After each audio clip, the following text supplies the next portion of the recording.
बच्चों, good morning. Today we are continuing part 2 of human reproduction. Today's topic is seminal vesicle and the further topics. तो आज हमें पढ़ना है cross section of testis. Testis की जब हम क्रॉस सेक्शन देखेंगे तो उसमें हमें मिलेगी फैलोपियन ट्यूब्स, उसमें मिलेगी सेमिनिफेरस ट्यूब्यूल्स. तो हम टेस्टिस के अंदर हमने पढ़ा था सेप्टा होते हैं, उसके अंदर टेस्टिकुलर लोब्यूल्स होते हैं जिनकी संख्या 200 से 250 होती है. हर एक टेस्टिकुलर लोब्यूल के अंदर 2 से 3 सेमिनिफेरस ट्यूब्यूल होती है. तो हमने टेस्टिकुलर लोब्यूल की क्रॉस सेक्शन देखी और क्रॉस सेक्शन में हमें नज़र आ रही है सेमिनिफेरस ट्यूब्यूल. ये देखो, ये जो सर्कल आपको नज़र आ रहा है ये सेमिनिफेरस ट्यूब्यूल है. सेमिनिफेरस ट्यूब्यूल के अंदर स्पर्म बन रहे हैं क्योंकि सेमिनिफेरस ट्यूब्यूल के अंदर की वॉल को हम बोलते हैं स्पर्मेटोगोनिया और प्राइमरी स्पर्मेटोगोनिया, जिसके अंदर हमें क्या मिलेंगे, स्पर्म प्रोड्यूस होंगे, स्पर्म बनते हुए दिखेंगे.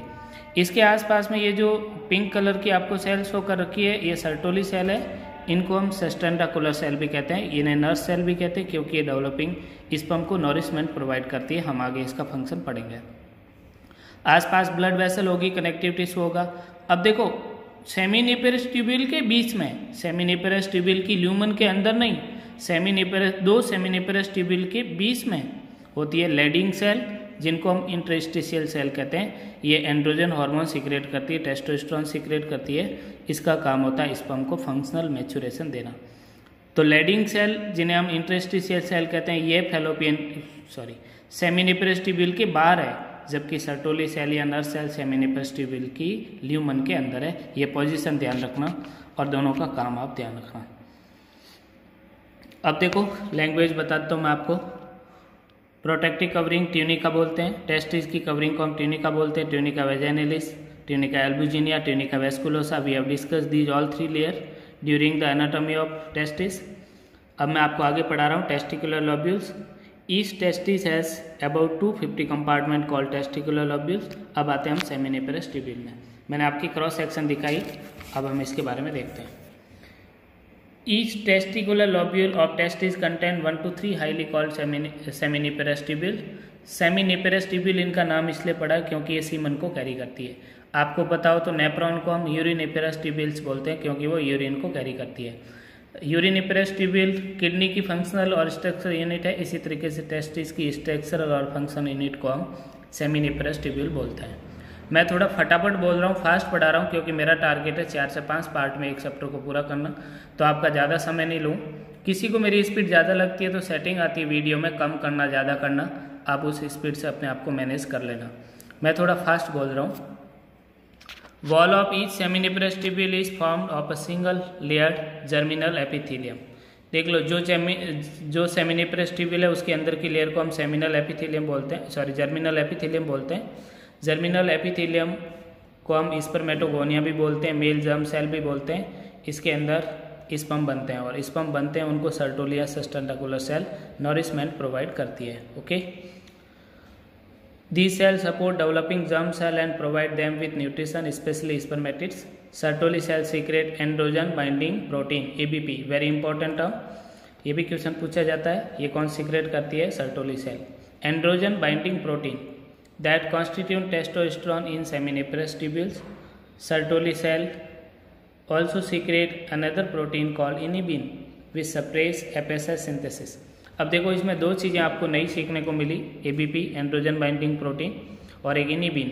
ये दोनों एक तरह की प्रोटीन है. इनिबिन फॉलिकुलर स्टिमुलेटिंग हार्मोन को सप्रेस करने के लिए सीक्रेट होता है और ABP है ये टेस्टोस्टेरोन को गाढ़ा करता, कंसंट्रेट करता है, मतलब टेस्टोस्टेरोन को मजबूती देता है. जबकि टेस्टोस्टेरोन सीक्रेट कौन करती है? Leydig cell. और उसको कंसंट्रेट कौन कर रही है? ABP, जो कि सर्टोली सेल का सीक्रेशन है. FSH वाला आपको समझ में आ गया. The cuboidal cell undergo mitosis to produce spermatogonia. Spermatogonia grow into the primary spermatocyte and then spermatid. We will discuss later it. Spermatogenesis में हम पढ़ेंगे. हमारा काम था यहाँ सर्टोली सेल के बारे में समझना. इंटरस्टिशियल सेल जिसको हम लेडिंग सेल कहते हैं या endocrine portion of the testis कहते हैं क्योंकि ये सीक्रेशन करती है. तो इसका काम है टेस्टोस्टेरोन सीक्रेट करना, मेल सेक्स हार्मोन का सीक्रेशन करना. तो मैंने आपको बता दिया. एंड्रोजन भी बोलते हैं, andro word use for male. तो androgen is another name of testosterone. अब रीटी टेस्टिस वॉस इप्रेंसिया आपको पता ही है, कंडक्टिंग ट्यूब्यूल्स है और ये लेके जाती है उसको स्पर्म को, तो स्पर्म इसके अंदर न्यूट्रिशन भी गेन करता है, फंक्शनल मैच्योरेशन लेता है। रीटी टेस्टिस जहाँ पे नेटवर्क आके मिलता है सारे डक्ट्स का। वॉस इप्रेंसिया जैसे ही निकलती है, ट्यूब्यूल जैसे ही टेस्टिस से बाहर निकलती है उसका नाम इप्रेंसिया, फिर एपिडिडाइमस, फिर डिफरेंशिया नाम आता है। ओके, टेस्टिस का दो मेन फंक्शन हो गया, production of sperm and secretion of male sex hormone. कई बार बच्चों को जब पूछा जाता है कि what is function of testis, तो वो एक ही बात बोल देते हैं कि वो स्पर्म बनाता है और फीमेल में ओवरी ओवम बनाती है, लेकिन ये बोलना भूल जाते हैं बच्चे कि ये हार्मोन भी सीक्रेशन यही करते हैं। तो प्राइमरी सेक्स ऑर्गन हार्मोन भी सीक्रेट करते हैं और अपने अपने गैमेट्स बनाते हैं। मैंने आपको बता दिया लैडिंग सेल में और सर्टोली सेल या सस्टेन रेगुलर सेल में डिफरेंस। मैं आपको दिखा रहा हूँ ताकि आपको थ्योरी पढ़ने में आसानी रहेगी। We have discuss the difference between both. अब हमारा टॉपिक है एपिडिडाइमस। एपिडिडाइमस स्पेलिंग ध्यान रखना, ये हाईली कॉल्ड स्ट्रक्चर है जो वॉस इप्रेंसिया के बाद हम इसका नाम देते हैं। इसके 3 पार्ट थे, मैंने आपको पढ़ा, कॉपर्ड, कॉर्पस और कॉडा, जिसमें हम बोलते हैं टॉप, मिडल और लास्ट पार्ट। नाम में ज़्यादा इतना क्वेश्चन नहीं आता है, इसका एक ही काम होता है, ये लंबी हाईली कॉल्ड है तो इस स्पर्म को थोड़े देर के लिए स्टोर करती है, फ्लूइड सीक्रेट करती है जिससे स्पर्म मैच्योरेशन गेन करते हैं। आप देख रहे हो पूरा लंबा रास्ता जो भी है स्पर्म ट्रेवल करने का, सबका काम होता है स्पर्म को मैच्योर होने का टाइम देना। जैसे हमारी एलिमेंट्री कैनाल इतनी लंबी होती है, फूड उसमें से गुजरता रहता है, इतना लंबा रास्ता ट्रेवल करते टाइम उसमें से इंपॉर्टेंट मटेरियल एब्जॉर्ब हो जाते हैं। ठीक उसी तरीके से स्पर्म न्यूट्रिशन गेन करता हुआ इतना लंबा रास्ता ट्रेवल करता है। Vas deferentia is the name of tubule after epididymis. Epididymis के बाद की जो नली है उसका नाम वॉस डिफरेंशिया, जो जाके सेमिनल वेसिकल में खुलती है। सेमिनल वेसिकल से आगे की नली को, ट्यूब्यूल को हम इजैकुलेटरी डक्ट बोलते हैं। ये मैंने आपको कल डिस्कस करा दिया था डायग्राम में। ओके, अब देखो डायग्राम बहुत अच्छे से, ये है हमारा मेल रिप्रोडक्टिव ट्रैक्ट का फ्रंट व्यू। लड़के को सामने खड़ा करके उसका अगर हम व्यू लें क्रॉस सेक्शन अंदर से, तो हमें ऐसे नजर आएंगे, दोनों तरफ 2 टेस्टिस नजर आ रहे हैं, बीच में पेनिस नजर आ रहा है। दोनों टेस्टिस से निकल रही है ट्यूब्यूल, वो जाके दोनों ही सेमिनल वेसिकल में मिल रही है। तो आपको दिख रहा है कि यहाँ पे 2 सेमिनल वेसिकल है, पेयर ऑफ सेमिनल वेसिकल, लेकिन प्रोस्टेट एक ही है। फिर बल्बो यूरिथ्रल ग्लैंड है नीचे, जिसे हम कॉपर ग्लैंड भी कहते हैं। फिर पेनाइल यूरिथ्रा आ गया, और प्रोस्टेट के ऊपर जो होगा वो प्रोस्टेटिक यूरिथ्रा होगा, और आप दोनों के बीच में देखोगे वो मेम्ब्रेनस यूरिथ्रा होगा, मैंने आपको कल बता दिया। फिर ये नीचे एक्सटर्नल यूरिथ्रल ऑरिफिस, यूरोजेनेटर ऑरिफिस से ये खुलता है। ग्लैंड्स ऊपर वाला सूजा हुआ स्वेल पार्ट है पेनिस का, उसके चारों की स्किन को हम प्रीपियस या फॉर स्किन बोलते हैं। मुस्लिम्स यहूदीज में इसको काट देते हैं, जिससे सर्कमसीजन कहते हैं। टेस्टिस पेरिटोनियम से जिससे चिपका रहता है वॉल से, उसे हम गुब्रेनगुलम कहते हैं। We have discuss these all term later last day. अब देखो फंक्शन इन ग्लैंड्स का मैं आपको आगे डिस्कस करता हूँ। डायग्राम को मैंने आपको बता दिया, आपको एक बार धीरे धीरे स्लाइड करके बताता हूँ ताकि आप लोग कॉपी में नोट्स बनाओगे तो ध्यान रखना डायग्राम को बनाना है। नोट्स बनाते रहना आप लोग, या फिर वीडियो को बार बार देखना, आपकी मर्जी। नोट्स बनाओगे तो जल्दी याद हो जाएगा। Rete testis, vas efferentia, epididymis, vas deferentia are called the male sex accessory duct, क्योंकि ये हेल्प कर रही है। This duct store and transport the sperm from the testis to the outside through urethra. ये सारे इनके फंक्शंस है। अब आता है इजैकुलेटरी डक्ट। सेमिनल वेसिकल से आगे का रास्ते को हम इजैकुलेटरी डक्ट कहते हैं। इजैकुलेटरी डक्ट इसका इसलिए नाम पड़ा क्योंकि जब सेक्स होगा तभी स्पर्म इसमें से सेमिनल वेसिकल से निकलकर इस ट्यूब्यूल में जाएंगे। इजैकुलेशन के टाइम ये रास्ता खुलता है, इसलिए इसका नाम है इजैकुलेटरी डक्ट। इजैकुलेटरी डक्ट का आपको थ्योरी में बताता हूँ, आप पढ़ लेना, मैंने आपको बता दिया, उतना याद रखना। यूरेथ्रा, यूरेथ्रा आपको पता ही है एग्जिट पॉइंट है जहाँ से यूरिन बाहर निकलता है। मेल के अंदर यूरेथ्रा से ही सीमन भी निकलता है, इसलिए कॉमन पैसेज है। फीमेल के अंदर दोनों का रास्ता अलग अलग होता है, जो मैं आपको आगे डिस्कस करूँगा। प्रोस्टेटिक यूरेथ्रा, पेनाइल यूरेथ्रा और ये सब चीज़ें मैं आपको बता चुका, तीनों जो डार्क करके लिखा हुआ है यहाँ पे, मेम्ब्रेनस यूरेथ्रा और ये सब आप लोग थ्योरी पढ़ लेना। मैं आपको बता चुका थ्योरी, आपको अगर लिखनी हो इसलिए मैं आपको हाईलाइट कर दिया। 2 इंस्पेक्टर होते हैं, इंटरनल और एक्सटर्नल इंस्पेक्टर, जो कि हमारे यूरिनेशन को कंट्रोल करने में काम आते हैं, जिसे हम एक्सटर्नल और इंटरनल इंस्पेक्टर बोलते हैं। अब ज़्यादा ये इंपॉर्टेंट नहीं है इसलिए मैं आपको डिस्कस नहीं कर रहा। यूरिथ्रल मीटर्स क्या होता है? यूरिथ्रा की ओपनिंग होती है, एक्सटर्नल ओपनिंग, इसको यूरिथ्रल मीटर्स कहते हैं। ध्यान रखना, urethra is the common name for the passage from which urine comes, और urethral meatus is the exit point, जो एकदम लास्ट वाला टर्मिनल पॉइंट होता है पेनिस का, उसे हम यूरिथ्रल मीटर्स बोलते हैं। इंस्पेक्टर के बारे में फिर मैं आपको कभी बताऊंगा, क्योंकि आपके सिलेबस में नहीं है तो मैं नहीं बता रहा कि कौन से वॉलंटरी, इनवॉलंटरी वगैरह। अब हम आते हैं फीमेल और मेल के यूरिथ्रा के बीच में डिफरेंस दे रखा है। वैसे हमारे सिलेबस में नहीं है पर आप देख लेना, ये मेल यूरिथ्रा के बारे में, ये फीमेल यूरिथ्रा के बारे में, सिंपल सी लैंग्वेज लिखी हुई है, अब मैंने आपको समझा दिया, आप पढ़ लेना। अब हमारे पास आता है पेनिस। पेनिस मेल का कॉपुलेटरी या सेक्स ऑर्गन है, ये सिर्फ मेल में ही होता है, और इसके आगे के पार्ट को हम ग्लांस कहते हैं, जहाँ पे यूरिथ्रल ऑरिफिस या एक्सटर्नल यूरिथ्रल ऑरिफिस होता है, यूरोजेनिटल अपर्चर कहते हैं। पेनिस होता है वो यूरिन को कंडक्ट करता है, सीमन को ट्रांसफ़र करता है, और फीमेल के बॉडी के अंदर सीमन ट्रांसफ़र करने में काम आता है, इसलिए इसको कॉपुलेटरी या सेक्स ऑर्गन कहते हैं। कॉपुलेटरी मतलब copulation mean sex. The penis contain 3 cylindrical masses of erectile tissue. Why we are using word erectile tissue? क्योंकि इसमें इरेक्शन एकदम स्ट्रेट, लंबा और हार्ड होने की प्रॉपर्टी है। तो पेनिस सेक्सुअल एक्साइटमेंट के टाइम इरेक्ट होता है, लंबा होता है, हार्ड होता है, उसे इसलिए इस टिश्यू का नाम है इरेक्टाइल टिश्यू। हम इसे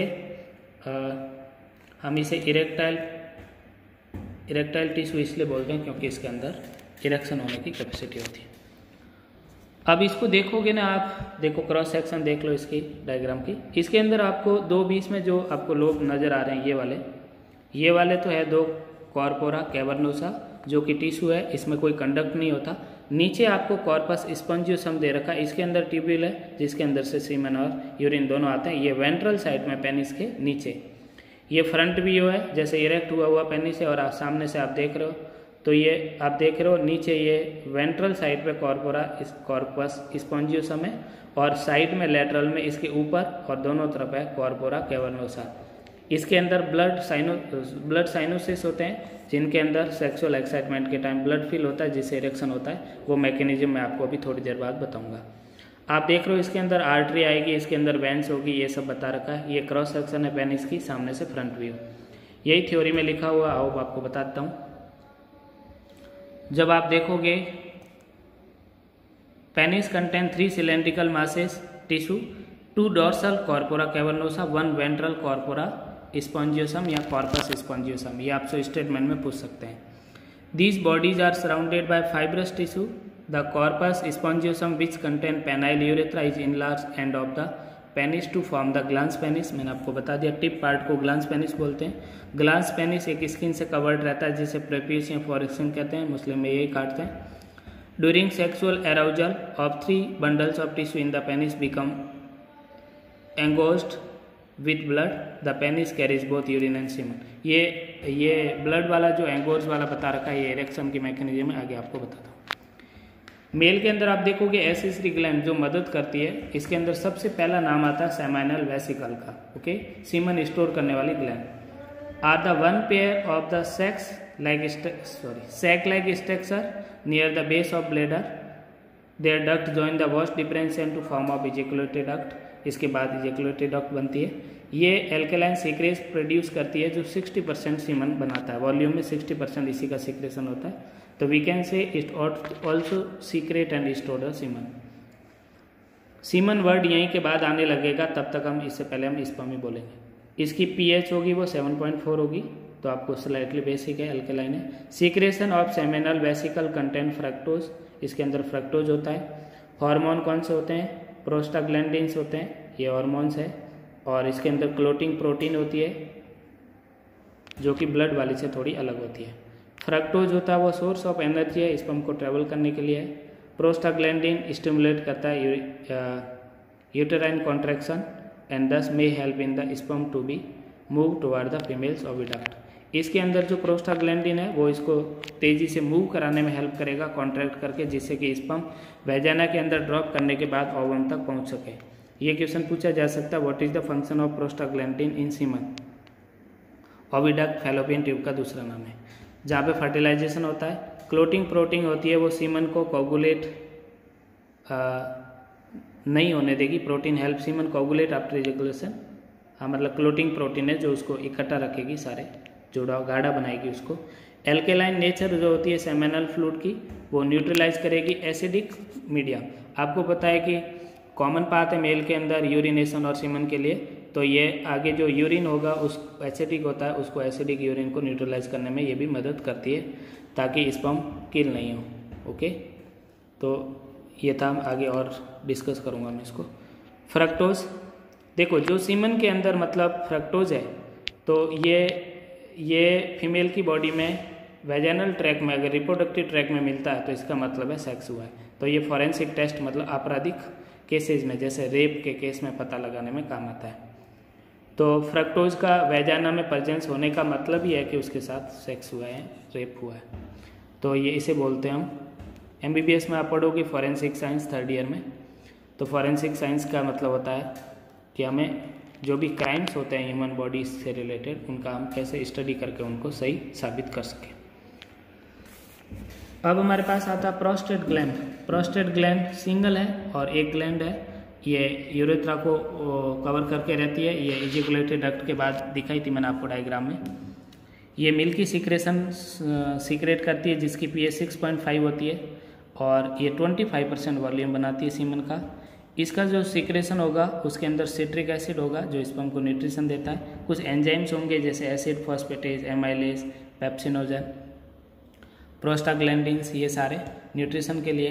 due to the presence of citric acid is slightly acid, number of small duct carry fluid from the prostate to the urethra, secretion of prostate gland nourishes and activate the spermatozoa to swim. मतलब ये functional activity provide करा रहे हैं सारे जो compositions मैंने आपको बताया प्रोस्टेट। तो आपको मिल्की अपीयरेंस जो आती है सीमन की, वो प्रोस्टेटिक फ्लूइड के कारण ही आती है। इसमें कैल्शियम कार्बोनेट होता है, उसकी वजह से वाइट अपीयरेंस आती है उसकी। फिर हम आते हैं आगे, तो एक पेयर बल्बोयूरेथ्रल ग्लैंड है जिसका दूसरा नाम कॉपर ग्लैंड है। ये एक पेयर है, जबकि प्रोस्टेट ग्लैंड सिंगल है, ध्यान रखना। अब इस कॉपर ग्लैंड का मेन काम एल्केलाइन फ्लूइड सीक्रेट करना है, जिसके 2 काम है। जो एसिडिक मीडिया है उसका यूरेथ्रा का, उसको भी न्यूट्रलाइज करना, साथ साथ लुब्रिकेट करना। लुब्रिकेशन का मतलब होता है कि जब सेक्स होगा तो पेनिस और वेजाइना के बीच में फ्रिक्शन नहीं होगा, उस फ्रिक्शन को रोकने के लिए लुब्रिकेटिंग फ्लूइड सीक्रेट करती है ये। फीमेल के अंदर इसकी जगह बार्थोलिन ग्लैंड होती है। इन दोनों ग्लैंड के सीक्रेशन से सेमिनल प्लाज्मा बनता है जिसके अंदर फ्रक्टोज होता है, कैल्शियम होता है, एंजाइम्स होते हैं। ये हमने आगे ऊपर डिस्कस किया। तो आपको कॉमनली बता रखा है कि the secretion of bulbourethral gland also help in lubrication of penis, मैंने आपको बता दिया। Secretion of bulbourethral gland carries some sperm release before ejaculation. This is one of the reason for high failure rate of withdrawal method of birth control. हम आगे पढ़ेंगे natural method birth control का, जिसमें हम पढ़ते हैं विड्रॉवल, मतलब ejaculation से जस्ट पहले पेनिस को बॉडी से बाहर निकालना। लेकिन वो उसकी फेलियर रेट ज़्यादा है, क्यों? क्योंकि जो पहले लुब्रिकेशन सीक्रेट होता है उसमें भी कुछ स्पर्म होते हैं और वो तो पहले ही सीक्रेट हो जाएगा, तो आपके बाद में पेनिस को बाहर निकालने से कोई फ़ायदा नहीं है। अब हम देख रहे हैं primary and secondary sex organ in male. तो टेस्टिस तो मेल का प्राइमरी सेक्स ऑर्गन है जिसका काम स्पर्म और सेक्स हार्मोन सीक्रेट करना है जैसे टेस्टोस्टेरोन। दूसरा आपका है ओवरी फीमेल गोनाड है, मतलब वो फीमेल का प्राइमरी सेक्स ऑर्गन है जो ओवम बनाने के साथ साथ फीमेल सेक्स हार्मोन सीक्रेट करेगी, एस्ट्रोजन वगैरह। दोनों गोनाड को प्राइमरी सेक्स ऑर्गन बोलते हैं। अब वो वाले the organ which neither produce gamete और not secrete the sex organ but perform important function in reproduction are termed as secondary sex organs. जो न तो हार्मोन बना रहे हैं ना गैमिट बना रहे हैं, लेकिन वो या तो इनको कैरी कर रहे हैं या इनको स्पेस प्रोवाइड करा रहे हैं, स्टोरेज करवा रहे हैं या फंक्शन मैच्योरेशन दे रहे हैं, इसलिए इनका नाम है सेकेंडरी या एसेसिव सेक्स ऑर्गन। अब देखो मेल के अंदर प्रोस्टेट है, सेमिनल वेसिकल है, वॉस डिफरेंस है, पेनिस है, ये सारे है सेकेंडरी सेक्स ऑर्गन। फीमेल में फैलोपियन ट्यूब है, यूट्रस है, वेजाना है, मेमरी ग्लैंड है, ये फीमेल के सेकेंडरी सेक्स ऑर्गन है। Mammary gland secondary sex organ है, प्राइमरी नहीं है, ध्यान रखना। और वेजाना भी प्राइमरी सेक्स ऑर्गन नहीं है। प्राइमरी कौन है? प्राइमरी कौन है आपका? ओवरी। ध्यान रखना। The character which distinguish the male from the female externally are called secondary sex characters, we have discussed earlier in this chapter. अब मैं आपको बताता हूँ एनालॉगस ऑर्गन क्या होते हैं मेल और फीमेल में। तो जो मेल के अंदर पेनिस है उसके जैसा फीमेल के अंदर क्या है, मेल का जो पेनिस है वैसे फीमेल का क्या है, क्लाइटोरिस है। फीमेल के अंदर क्लाइटोरिस मेल के पेनिस के एनालॉगस है। मेल का जो टेस्टिस है वो फीमेल के ओवरी का एनालॉग है, और जो मेल के टेस्टिस का स्क्रोटम है वो वेजाइना के एनालॉग है फीमेल के अंदर। तो ध्यान रखना, इधर कॉपर ग्लैंड है, उसकी तरफ बार्थोलिन ग्लैंड एनालॉगस है, ये मैंने आपको बता दिया। प्राइमरी सेक्स ऑर्गन क्या करते हैं और सेकेंडरी सेक्स ऑर्गन क्या करते हैं आप पढ़ लेना, मैंने बता दिया।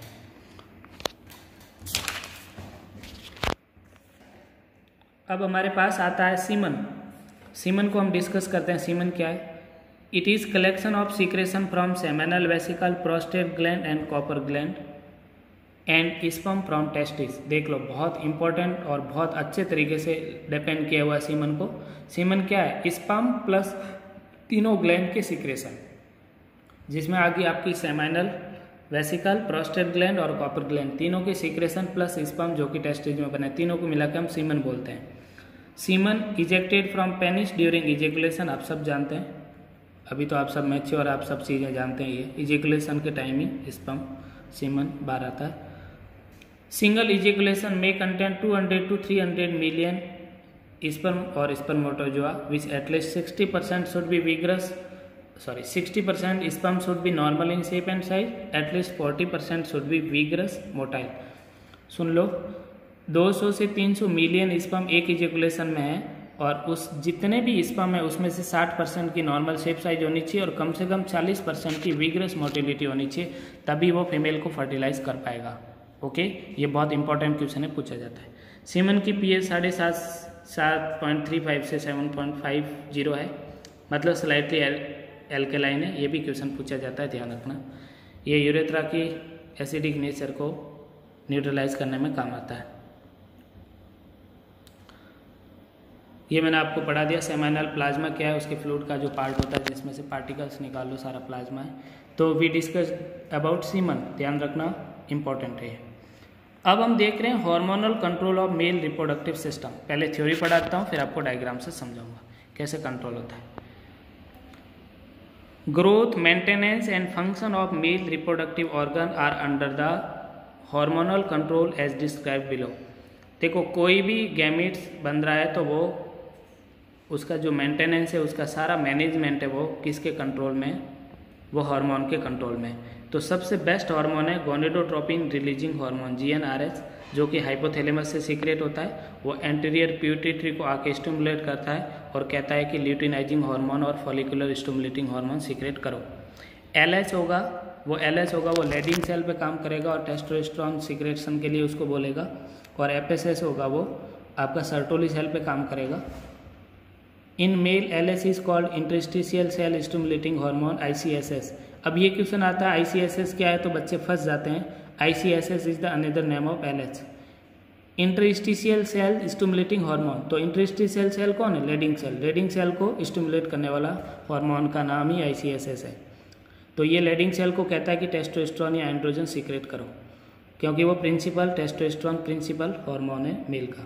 FSS सर्टोली सेल पे काम करेगा, एंड्रोजन बाइंडिंग प्रोटीन सीक्रेट करेगी, हमने पहले डिस्कस किया। इनिबिन करेगी। ABP हो गया, वो कंसंट्रेट करेगी टेस्टोस्टेरोन को, और जो ABP और इनिबिन होगा वो FSS को कंट्रोल करेगी। बायोलॉजी के अंदर दोनों ही चीज़ें होती है, स्टिमुलेट करने वाली और उसको इनिबिट करने वाली, तो दोनों ही मैकेनिज्म चलती है, पॉजिटिव नेगेटिव फीडबैक। मैं अभी आपको बताता हूँ। देखो, ये जो डायग्राम है इसको मैं आपको नीचे से ऊपर तक दिखा रहा हूँ आपको। ये जो डायग्राम है ये बता रहा है कि कैसे पॉजिटिव नेगेटिव फीडबैक चलती है मेल के हार्मोन के कंट्रोल में, कैसे स्पर्म बनते हैं।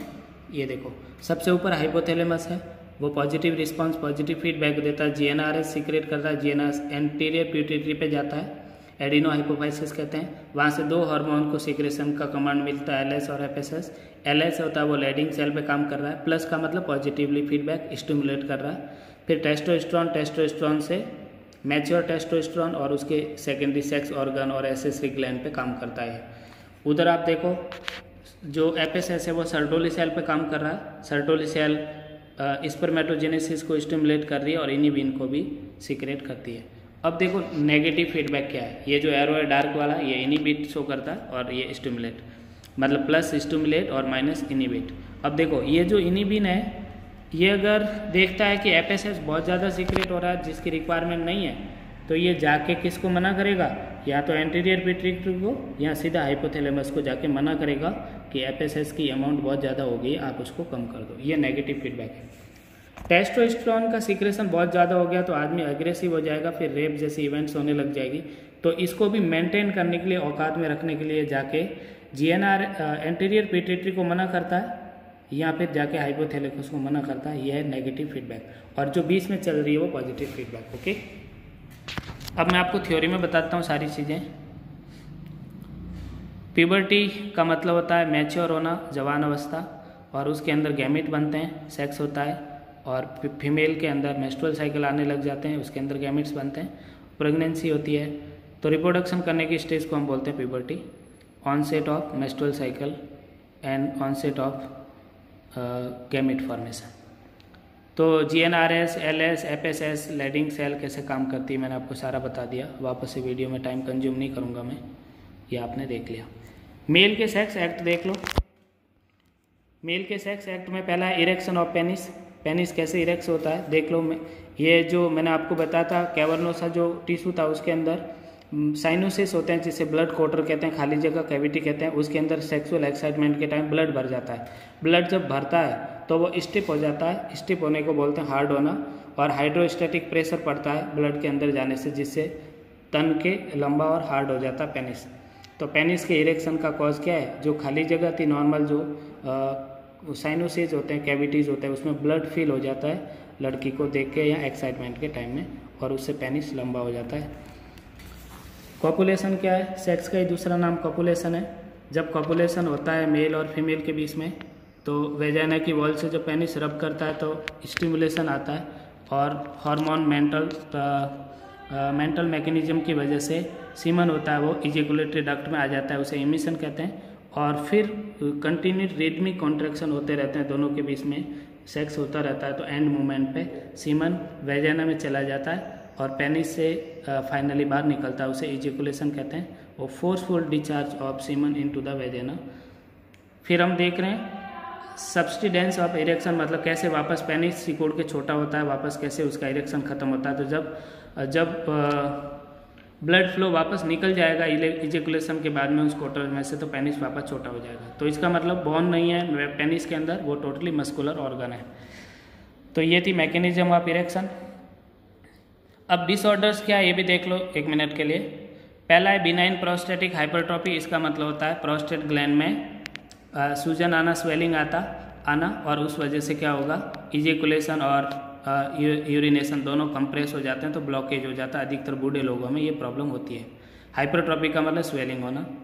दूसरा प्रोस्टेट कैंसर। कैंसर आप जानती हो ट्यूमर बन जाती है, अनकंट्रोल सेल डिवीजन होता है जिससे कैंसर हो जाता है, और इसको एसिड फॉस्फेटेज से डायग्नोसिस करते हैं। इम्पोर्टेंस क्या है, पेनिस का स्ट्रेट नहीं होना, खड़ा नहीं होना, और पेनिस अगर सेक्स के लिए तैयार नहीं होता या हो के बाद जल्दी वापस लूज हो जाता है तो उसे इम्पोर्टेंस कहते हैं। इम्पोर्टेंस स्टेरिलिटी नहीं है, ध्यान रखना।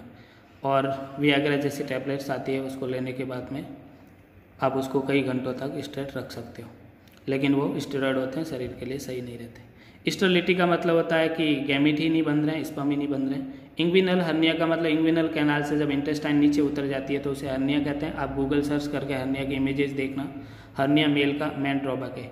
एडम क्या है, androgen deficiency in aging male, मतलब टेस्टोस्टेरोन का लेवल बुढ़ापे के साथ कम हो जाने को हम बोलते हैं एडम्स। क्रिप्टो ऑर्किडिज का मतलब होता है टेस्टिस का नीचे नहीं आना, टेस्टिस ऊपर ही रह जाते हैं, नीचे उतर के नहीं आते, तो उसे हम बोलते हैं क्रिप्टो ऑर्किडिज्म। हाइड्रोसिली का मतलब होता है टेस्टिस के चारों तरफ पानी भर जाना, उसे हम बोलते हैं हाइड्रोसिली। तो ये ज़्यादा आपके है नहीं डिसऑर्डर्स, सारे MBBS में आप पढ़ोगे, इसलिए मैंने फटाफट बता दिया आपको। आप टर्म ध्यान रखना, जितना मैंने बताया उतना याद रखना, आपकी टॉप 10 रैंक आ जाएगी। Thank you so much for watching me. Please don't forget like, subscribe and share it between your friends.